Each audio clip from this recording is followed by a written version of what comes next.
Well, persons with disabilities in Nigeria have called on the Economic and Financial Crimes Commission to follow through and effectively investigate allegations of fraud and money laundering within the Ministry of Humanitarian Affairs, Disaster Management and Social Development.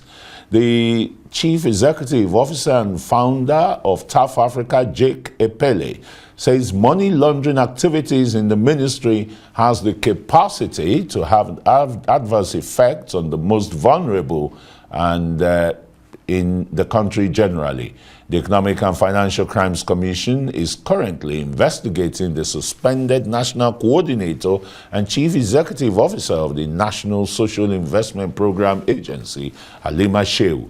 The Commission has also invited the former Minister of Humanitarian Affairs, Disaster Management and Social Development for investigations, while the present Minister, Betta Edu, is also in the radar or in the eye of the storm over some alleged withdrawals.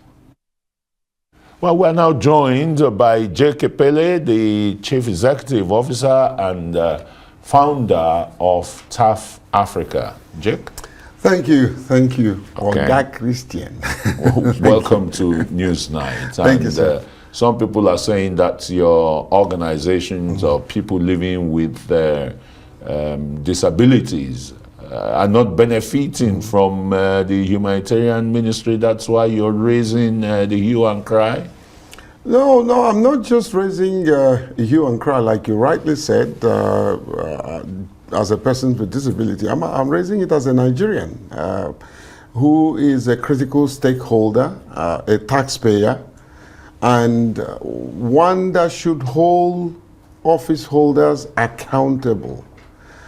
This is the case, and I was scanning through the news this evening, thinking that the former honorable minister will go to EFCC and fulfill the invitation.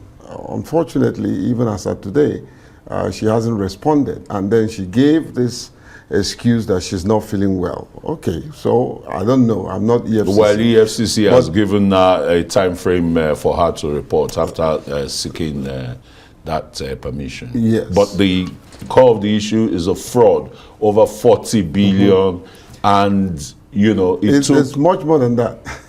It's much more than that. If you, I took time. I was up at 3 a.m.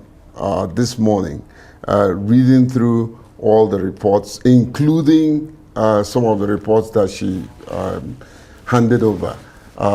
It's very appalling. There's a case of $523 million World Bank fund that was used for the so-called feed the children, and I think if President Bola Tinubu wants to show us seriousness and that he wants to show that he wants to tackle issue of corruption, there's a need to call for a forensic audit of the entire humanitarian ministry. I think there's a rot under the carpet, and it has to be unaided. Yeah, but that is what the EFCC seems to be doing with the coordinator and chief executive of the Nigerian Social Investment Program Agency and the rest. And the minister of that ministry, Dr. Betta Edu, is claiming ignorance of the malfeasance that is being unearthed from the ministry. What do you think is going wrong here? I've met Betta once, and she appeared to me, she came across as a serious-minded, smart young woman. If I was in her shoes, if you give me a ministry today, the first thing I want to know is look at the books. And I had expected her to be the one to raise this alarm. Yeah, but she's probably looked at the books, and from other corners they're raising the alarm that she's misappropriated 3 billion almost immediately that she got into office. Well, this evening I think I read something that her media aide released, denying flatly that she never withdrew such amount of money. But by the way, if that is true, by now we would have heard that EFCC have also invited her, But the point is, the alarming, fraudulent activities around the ministry, as alleged by all the findings and the things that we're reading in the media, if those things are absolutely true, that I want to believe that they are, it is totally unacceptable, and somebody should go in for it. The problem with us in this country is that we bring out corrupt people, take money from them, and leave them to go scot-free until somebody starts paying the price for the ugly attitude they bring to civil service and the use of public funds. It will continue. If President Tinubu is serious about curbing corruption, this is a test case. And we are watching, because before you know it, money will exchange hands and everybody will forget about this. There's too much at stake. Too many programs that they rolled out that we are finding out or discovering right now that are fraudulent. All the so-called money market or farmers' money, Empower, all of that are turning out to be a pack of cards. Let's just look at this humanitarian issue and the rest, and how it affects, people with disabilities and the rest. How much have you benefited?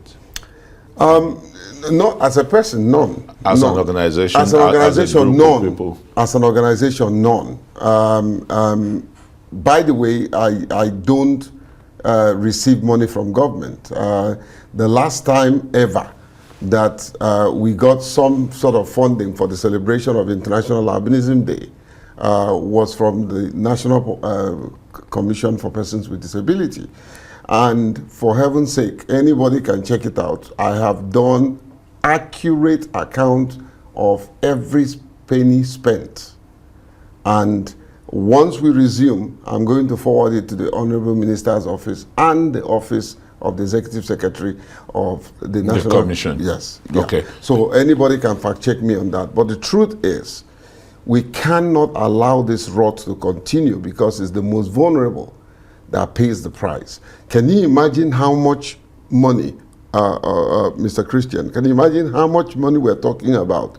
And how many lives? You were saying you have some facts to the amount of money. You let the public know. I said about 40 billion or so. I think it's far more than that. And EFCC collaborated that. EFCC said that there are more to come. I knew about and I read about the 523 million US dollar. There's a 2.6 billion that was used, I think, for evacuation and all that. You remember the Sudanese and the Dubai and all of that. The flooding, all of that money, if you put them together, it's a far cry from Don't the 40 you think billion it would be that difficult, really, to, trace such monies and the expenditure, particularly when we were seeing the humanitarian ministry then, the minister and some of the aides were distributing cash, to Nigerians. So the system tracking it. It's not Isn't difficult. it going to be laborious? It is not difficult. Just like it's not difficult for Mr. Nduka to audit his organization. Just like it's not difficult for Jake to audit it's not difficult. There are forensic experts that can trail that money, just the same way they caught James with this 31 billion that we're talking about. If you follow the trail, it's very easy to know where money went to. If it's a simple thing, Oga Christian, go to the bank. Who withdrew? What did you spend it for?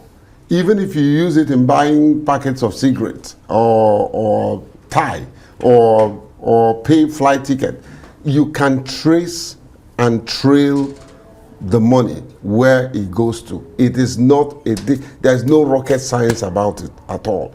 If there's the will to find out where this money went to. They will get it. There seems to be so much money in Nigeria and a lot of squandermania. Misappropriation, corruption, and the rest. Truth be told, such humongous money from one ministry. Exactly. Truth be told, if this government is serious, and I want to believe that they are, if they go after every past minister, we are talking about previous governments, other governments being corrupt. This past one is fantastically corrupt. Okay, so let's just leave it there and allow the security agencies to do their job, Jake, and let them come and brief the Nigerian people about the outcomes of their investigations and who they are going to charge to court, so that we don't jump into conclusion. No, we don't. Jake Epelle, I have to thank you here for coming on Newsnight. Okay.